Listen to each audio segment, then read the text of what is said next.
సాక్షి life మీ ఆరోగ్య నేస్తం. Subscribe చేయండి. వెన్నుపోటు పొడిచేది అతనే, వర్ధంతులు జరిపేది అతనే, మానసికంగా చంపేది అతనే, పూలమాలలు వేసేది అతనే. ఇంత క్లాస్గా అతని గురించి చెప్పక్కర్లేదు. కాస్త మాస్గా చెప్పాలంటే ప్రాణం తీసేది అతనే, పిండం పెట్టేది అతనే. గత 74 ఏళ్లుగా అతని నరాల్లో జీర్ణించుకుపోయిన థియరీ ఏంటో తెలుసా? కుటుంబాల్లో చిచ్చు పెట్టడం, ఆ మంటల్లో చలి కాచుకోవడం, అందులో రాజకీయ లబ్ధి పొందడం. ఒక్క మాటలో చెప్పాలంటే కుటిల రాజకీయాలకు కేర్ ఆఫ్ అతనే. నేడు ఎన్టీ రామారావు వర్ధంతి అంటే ఒక వెన్నుపోటు గర్వంగా తలెత్తుకు నిలబడిన రోజు, ఒక చరిత్ర అస్తమించిన రోజు.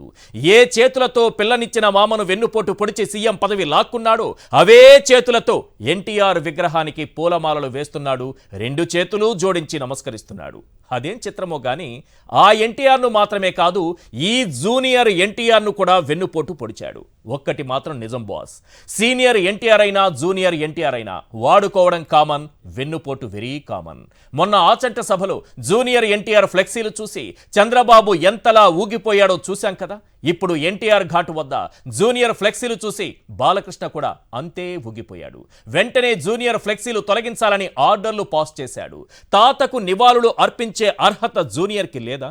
తాతను స్మరించుకునే అవకాశం జూనియర్కు లేదా? జూనియర్ని చూసి 45 ఇయర్స్ సీనియర్ పొలిటీషియన్ ఎందుకు అంతలా వణికిపోతున్నాడు? ఎన్టీఆర్ వర్ధంతి రోజున గుడివాడలో రా కదలిరా కార్యక్రమం పెట్టడానికి కారణమేంటి? గుడివాడ గడ్డపై నిలబడి చంద్రబాబు విసిరిన సవాళ్లకు కొడాలి నాని కౌంటర్ ఏంటి?